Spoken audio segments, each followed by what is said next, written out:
Assalamualaikum warahmatullahi wabarakatuh. Alhamdulillah, alhamdulillahi rabbil alamin, wassalatu wassalamu ala asrafil mursalin wa ala alihi wa sahbihi ajmain, amma ba'du.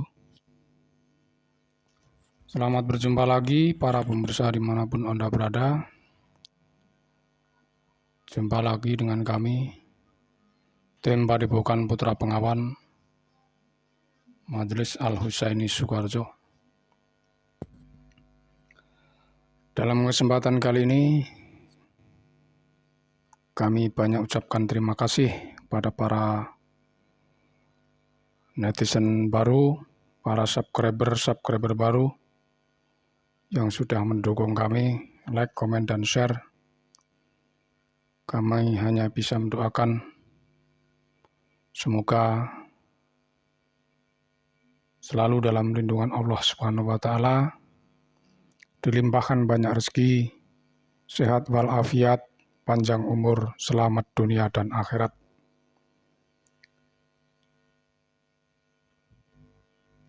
Pada para pemirsa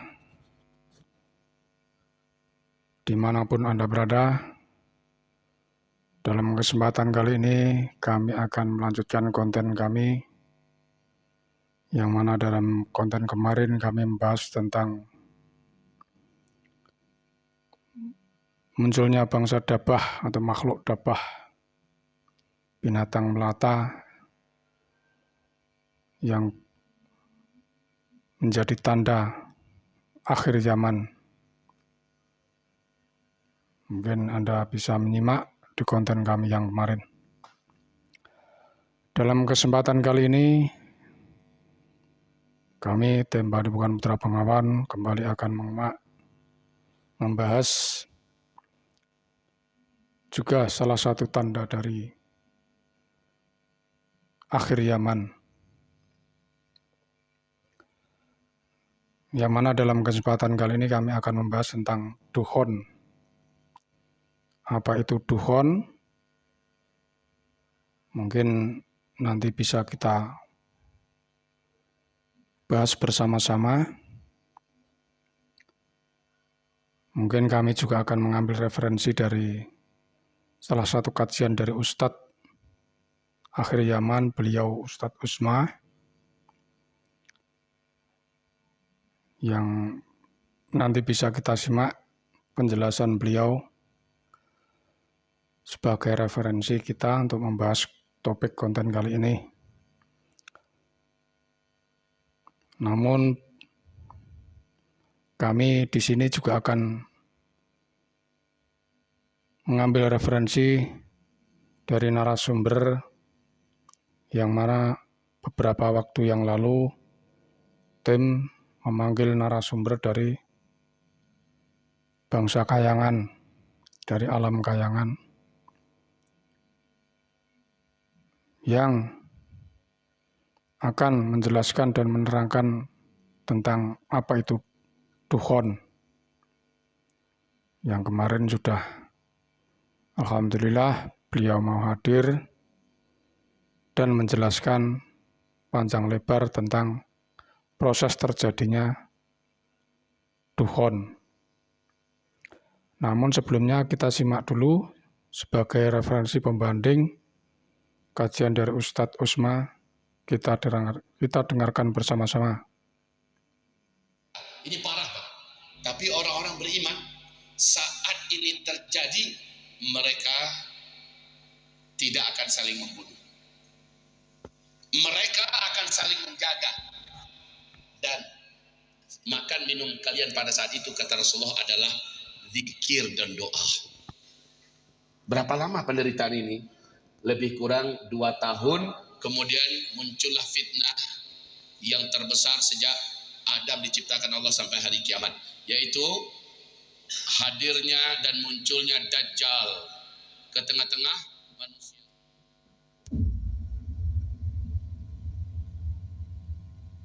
Tadi saya sampaikan 10 tanda besar kiamat. 10 tanda besar kiamat akan ada yang memancing memutus simpulnya. Betul tidak? Akan ada yang memancing putus simpulnya, sehingga tanda besar yang pertama muncul, yang kedua menyusul dan seterusnya. Ingat tidak tadi itu? Nah, simpulnya itu apa? Ternyata kata para sahabat seperti Ibnu Abbas, penyebab dukhon adalah datangnya hantaman meteor. Ini ya, datangnya hantaman meteor dari ruang angkasa menabrak daratan bumi, sehingga terjadilah dukhon. Meteor ini menimbulkan efek yang luar biasa ke muka bumi, Pak. Seluruh listrik semuka bumi padam dalam waktu yang sangat lama dan panjang. Semua teknologi shut down, berhenti semua teknologi. Satelit nggak bisa berfungsi dan sebagainya. Jadi penyebab dukhon adalah meteor. Kata siapa ini? Abdullah ibnu Abbas. Di dalam Al-Quran, beberapa penggambaran Allah di akhir zaman bahwa benda langit akan menghantam bumi yang menyebabkan orang-orang kafir dan orang jahat sedunia menderita dengan dahsyatnya penderitaan. Oke? Nah, sekarang kapan meteor ini menabrak bumi? Ini harus ada oknum yang memancing meteor ini jatuh. Dalam hal ini tegas saya sampaikan hadis Nabi berikut, fi hadhil ummah khasfun wa maskhun wa qadhfun, kata Rasul. Pada umat ini kelak akan terjadi petaka di akhir zaman, berupa banyak negeri-negeri yang Allah belah, tenggelam yang di atasnya masuk ke dalam. Yang kedua, akan banyak wajah-wajah yang dirubah oleh Allah menjadi wajah babi, kera, monyet, anjing. Dan yang ketiga, datangnya hantaman meteor dari ruang angkasa. Jadi 3 petaka ini terjadi hampir dalam waktu yang bersamaan. Bertanya para sahabat, wa matadzaka ya Rasulullah, alangkah ngerinya ya Rasul. Matadzak, kapan itu? Kapan itu ya Rasulullah? Nabi berkata, awas, perkataan Nabi ini tidak dimaksudkan untuk orang Indonesia, karena perkataan Nabi ini Indonesia udah lama melakukannya. Apalagi Eropa, Amerika, Afrika udah lama melakukannya. Begitu juga di negeri Arab yang lain, Pak. Negeri Arab yang lain dah lama jahiliyah lah.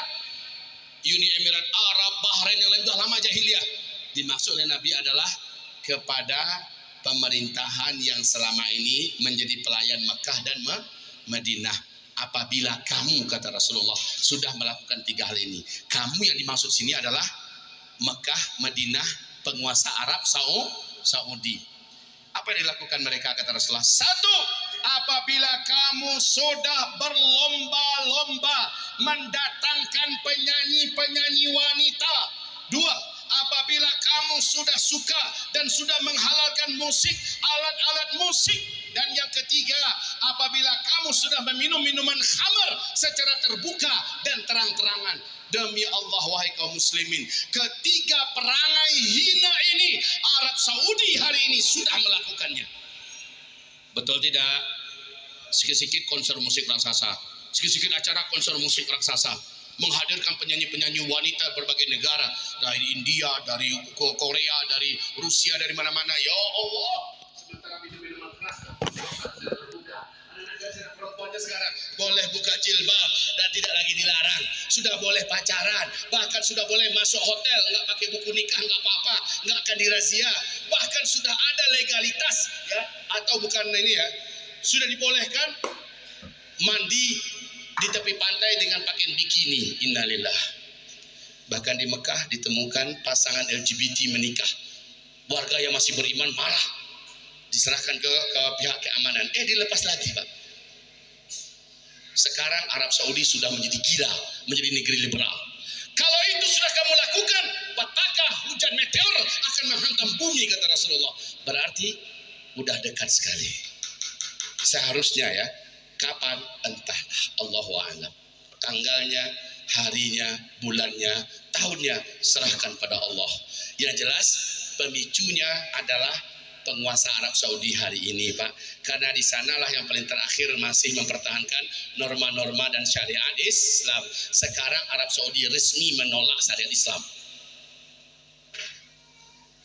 Secara gagah berani Muhammad bin Salman berkata di depan televisi, ya, saya menolak semua hadis sahih dari Nabi Muhammad sallallahu alaihi wasallam. Udah akidah Mu'tazilah itu, Pak. Kalau menolak hadis sahih, maka berarti sekian banyak hukum syariat Islam akhirnya ditolak. Siapapun ulama yang berani angkat suara pasti ditangkap. Ribuan ulama di Arab Saudi hari ini masuk penjara. Percepatan terjadinya dukhon dengan Allah turunkan meteor sudah dilakukan oleh oknumnya Arab Saudi. Untuk Bapak ketahui, Arab Saudi ini asli dari akar sejarah mereka.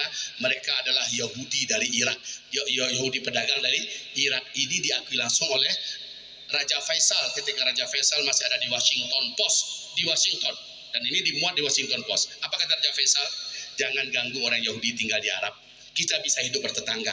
Kami ini seluruhnya adalah dari Arab. Buktinya kami bisa hidup di tengah-tengah. Maaf, kami ini adalah dari bangsa Yahudi. Buktinya kami bisa hidup di tengah-tengah komunitas Arab. Berarti penguasa Arab Saudi hari ini adalah Yahudi.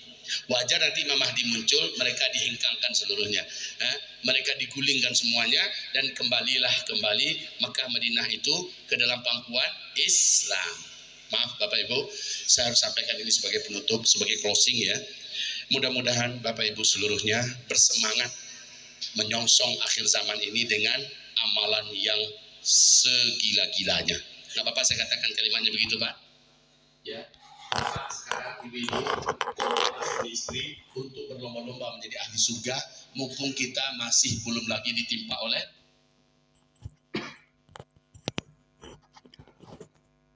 Demikian tadi pemirsa sekilas ulasan dari kajian beliau Ustadz Usmah secara gamblang mengisahkan tentang kondisi yang terjadi di dunia saat ini.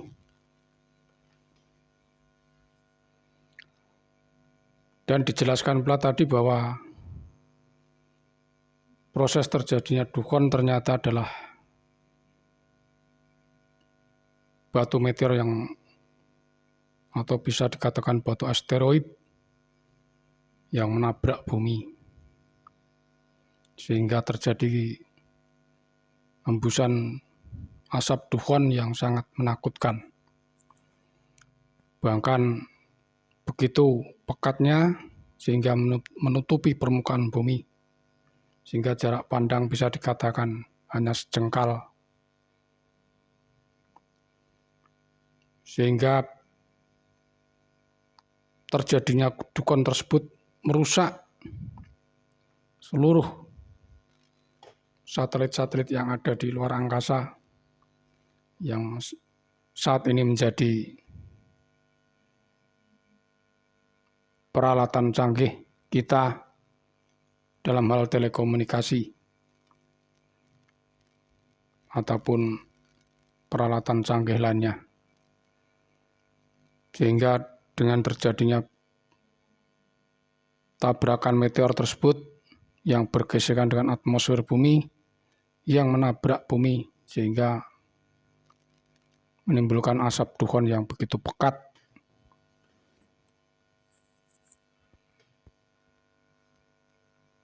Beliau juga mengulas tentang proses terjadinya dukhon tersebut diambil dari riwayat Ibnu Abbas. Bahkan juga jika kita menilik kondisi yang sebenarnya tentang kondisi negara Arab Saudi, mungkin Anda bisa browsing sendiri, mengecek sendiri bagaimana kondisi peradaban di sana. Begitu rusaknya moral, akidah, peradaban yang sungguh di luar nalar kita sebagai umat muslim. Mungkin ini sudah menjadi kehendak Tuhan, sekaligus sudah dinubuatkan oleh Nabi. Seperti yang diriwayatkan oleh Ibnu Abbas yang diulas oleh Ustadz Usmah tadi. Bahkan menurut keterangan beliau bahwa ternyata pemerintahan Arab Saudi, pemegang kekuasaan di sana ternyata adalah ras Yahudi, tapi wallahu a'lam, Allah yang Maha tahu. Kami hanya sekedar menyampaikan ulasan apa yang diulas oleh beliau Ustadz Usmah.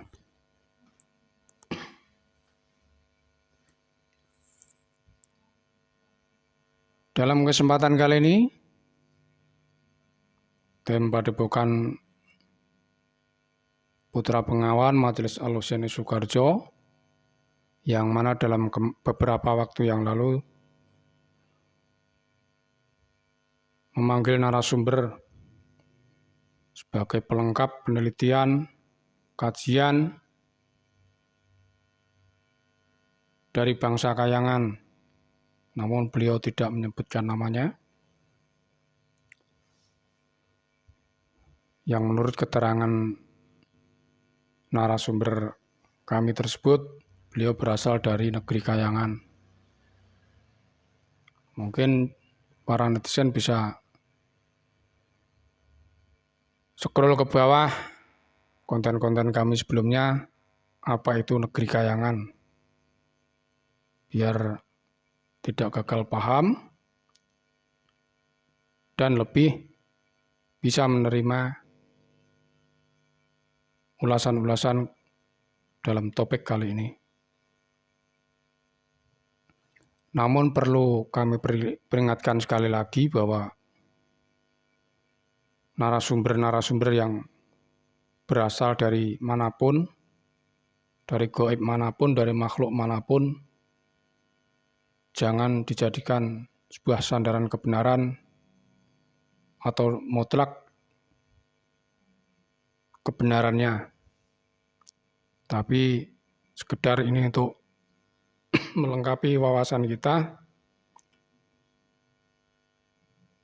melengkapi penelitian kajian tentang akhir zaman.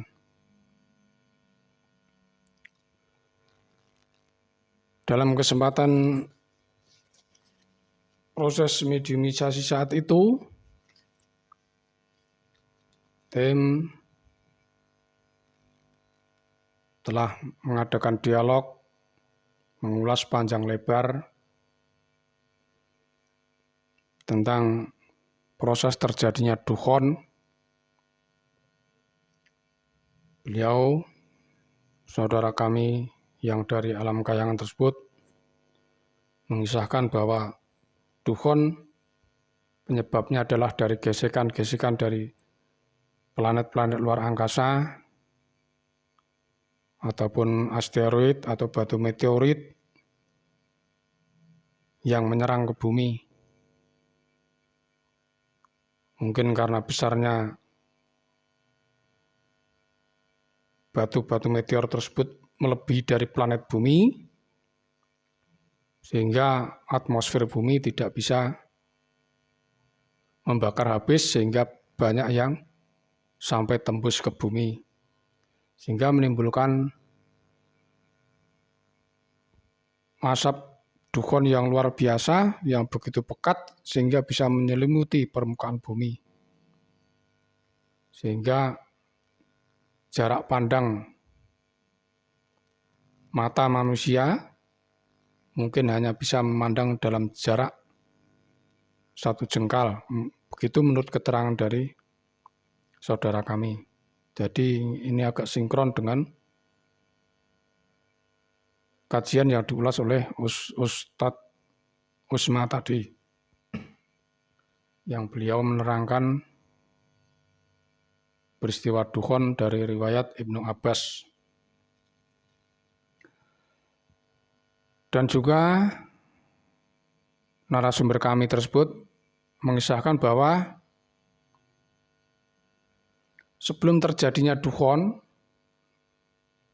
itu terjadi perang dunia, perang besar, atau dalam istilah Islam dinamakan Al-Mahamah Kubro, atau orang Barat menyebutnya Armageddon. Itulah suatu perang yang begitu dahsyat, perang yang menyeluruh global dari seluruh penjuru dunia. terjadi peperangan yang luar biasa sehingga menimbulkan tragedi kemanusiaan yang sangat mengerikan. Bahkan mungkin sudah menggunakan senjata pemusnah massal. Di samping itu, penyebab adanya Dufon adalah sudah rusaknya moral manusia di seluruh penjuru bumi, terutama yang di Jazirah Arab, terutama lagi penguasa yang menguasai dua kota suci, Mekah dan Madinah, yang dijelaskan oleh Ustadz Usma tadi. Mungkin kita bisa ngecek sendiri, googling sendiri, searching sendiri, benar tidaknya kondisi yang sebenarnya di sana. Yang mana tadi menurut keterangan Ustadz tersebut bahwa minuman keras, konser-konser musik, bahkan ada perkawinan sejenis ternyata sudah ada di sana. Bahkan banyak sekarang muslimah-muslimah di sana yang membuka aurat, bahkan di daerah pantai banyak yang sudah memakai bikini. Bisa kita bayangkan betapa rusaknya, hancurnya moral peradaban di sana, yang notabene adalah penguasa yang menguasai dua kota suci. Mungkin ini sinkron dengan salah satu sumber juga yang kemarin dalam membahas konten yang kemarin yang membahas masalah bangsa Dabah, narasumber dari bangsa Jin dari kota Baghdad, Irak, juga mengatakan sangat sinkron dengan apa yang diulas oleh kajian Ustadz Usma tadi, bahwa ternyata kehidupan di Jazirah Arab ternyata sudah kembali ke kehidupan jahiliyah. Bahkan peradaban-peradaban barat sudah masuk di sana, konser-konser musik, minuman-minuman keras, dan kemaksiatan-kemaksiatan yang lain. Bahkan sempat sangat memprihatinkan sekali adanya pernikahan LGBT. Dan sangat mengejutkan sekali ternyata menurut keterangan dari Usma tadi bahwa ternyata penguasa Yahudi telah menguasai Jazirah Arab. Ya mungkin itu sudah kehendak Tuhan dan sudah menjadi nubuat Nabi tentang proses terjadinya akhir zaman. Memang situasinya seperti itu.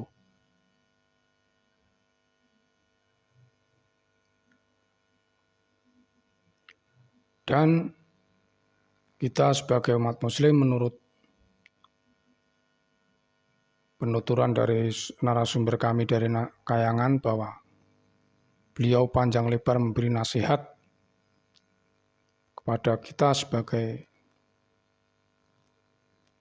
umat muslim untuk selalu membersihkan hati, membenahi diri, menggembleng diri, baik secara fisik maupun spiritual. Jadi menurut penuturan dari narasumber tersebut bahwa kita memang harus dilatih sejak dini untuk menggembleng keimanan kita, keteguhan hati kita, iman hati kita, untuk selalu mendekatkan diri pada Allah, membersihkan hati dari sifat iri dengki, merasa diri paling benar, merasa diri paling pintar, bisa mengendalikan ego, hindari kesombongan, kedengkian, amarah, prasangka buruk kepada sama saudara muslim maupun kepada sama umat yang lain. Sebab menurut penuturan dari narasumber dari Kayangan maupun dari bangsa jin dari kota Baghdad, sangat mewanti-wanti agar kita tidak terjebak dalam ego diri, merasa paling benar, merasa paling suci, merasa paling segalanya, sehingga memandang di luar kelompoknya adalah orang yang sesat, orang yang harus dimusuhi, harus dibunuh, harus diperangi. Ternyata justru orang yang merasa tersebut telah tersusupi oleh pasukan Dajjal dan antek-anteknya. Meskipun dalam dohirnya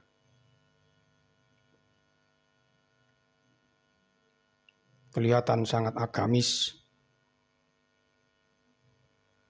dalam penampilan fisik terlihat sangat indah, tapi ternyata tidak diiringi dengan hati yang bersih, tapi hati yang penuh kesombongan, kedengkian, merasa paling ini dan itu. Justru itulah pasukan-pasukan Dajjal dan antek-anteknya masuk. Saya juga teringat ada sebuah hadis yang mengatakan bahwa Dajjal yang berbaju ulama itu justru lebih aku khawatirkan daripada Dajjal yang sesungguhnya. Dengan adanya hadis tersebut, kita seharusnya untuk lebih introspeksi diri, muhasabah diri, berhati-hati. Karena begitu halusnya pasukan-pasukan Dajjal ini menyusup.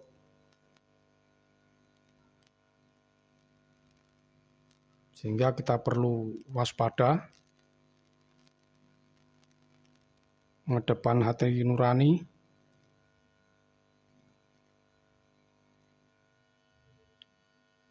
sehingga jika kita bisa melihat dengan hati yang bersih, jika kita melihat penampilan-penampilan yang sangat indah, yang sangat bagus, yang tampak agamis, tapi tidak sesuai dengan akhlak-akhlak Rasulullah, perlu kita waspadai. Jangan-jangan sudah kesusupan oleh bangsa-bangsa iblis.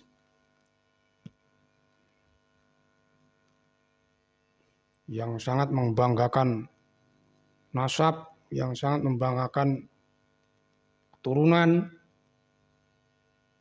tapi akhlak dan adabnya tidak sesuai dengan ajaran yang dibawa oleh Rasulullah, berarti itu sangat harus kita waspadai.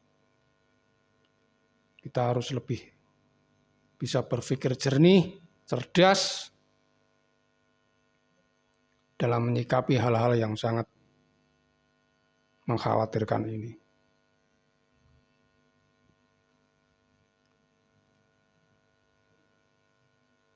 Mungkin itu konten kali ini yang membahas masalah dukhon,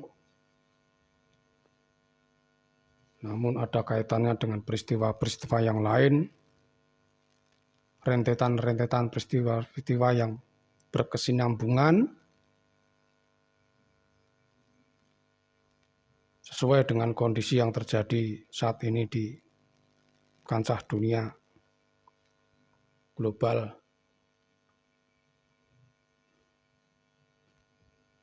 Mungkin kita tahu sendirilah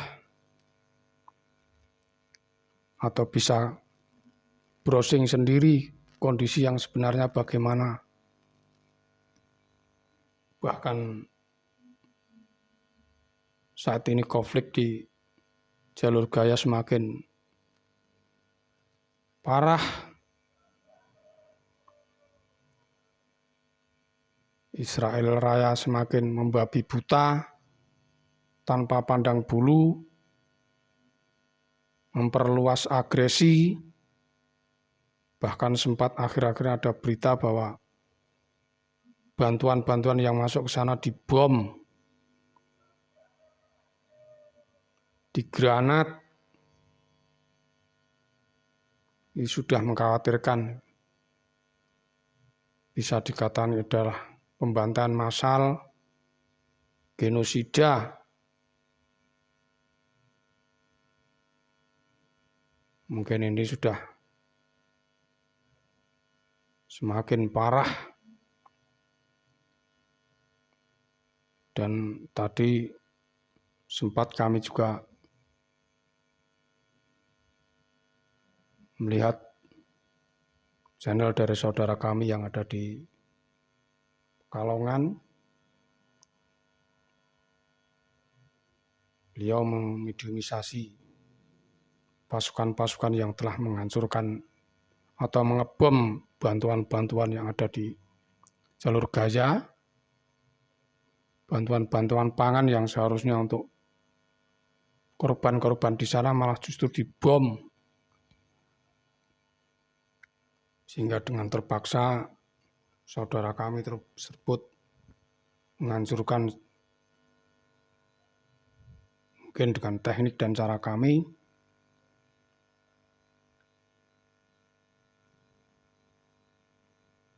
menghancurkan dengan jarak jauh. Ini bentuk dari bantuan perjuangan kami untuk membantu saudara kami di rakyat Palestina, daerah Palestina, di mana di sana terjadi pembantaian yang begitu luar biasa. Anda lihat sendiri negara-negara Arab di sana, yang negara-negara besar di sana ternyata ibarat hanya menutup mata. Bahkan menurut konten-konten teman yang lain, justru malah menjalin kong-kali-kong dengan Israel. Di saat saudaranya dibantai di sana, justru malah mengadakan konser musik. Sungguh suatu hal yang sangat ironis. Tapi kita sebagai umat Muslim tetap harus minimal membantu dalam bentuk doa.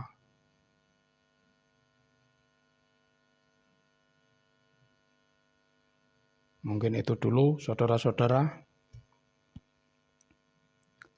pembahasan kali ini.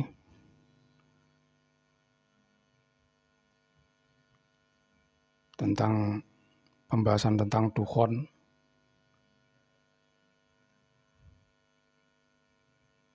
Yang begitu mengerikan.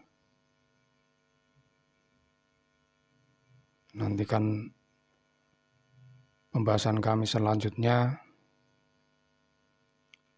Mungkin saat ini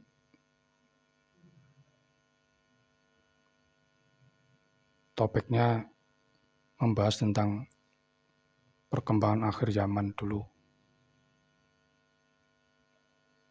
Mungkin suatu saat nanti juga kami akan kembali mengundang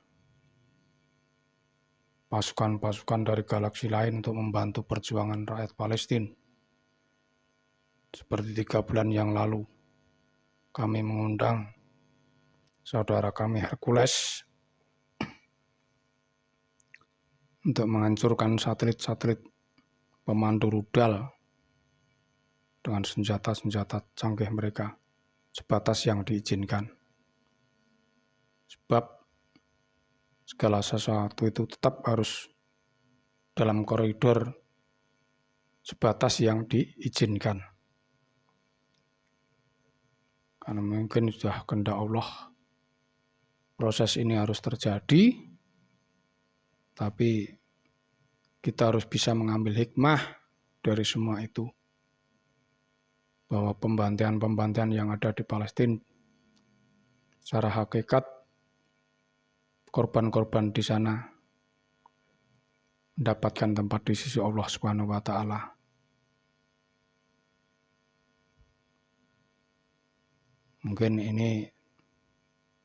Mungkin juga kehendak Tuhan begitu, karena mungkin juga untuk memberikan kesempatan siapapun untuk bisa ikut andil berjuang dalam rangka membantu rakyat Palestina. Demikian saudara-saudara, konten kami kali ini. Mungkin nanti kami akan lanjutkan konten tentang proses terjadinya tanda akhir zaman, terbitnya matahari dari arah barat. Prosesnya bagaimana, efeknya apa, diteliti secara ilmiahnya bagaimana, nanti mudah-mudahan ada kesempatan untuk membahasnya. Dan pemirsa, konten kami kali ini kami ucapkan banyak terima kasih sekali lagi pada para netizen baru, para subscriber baru yang sudah like, komen, dan share. Sekali lagi kami doakan para subscriber semua, para penonton semua, saudara-saudara semua, semoga tetap dalam perlindungan Allah Subhanahu wa Ta'ala, selalu dalam hidayahnya, sehat walafiat, panjang umur, selamat dunia dan akhirat. Dari kami, Tim Padepokan Putra Bengawan, kami akhiri, akhir kalam, Assalamualaikum warahmatullahi wabarakatuh.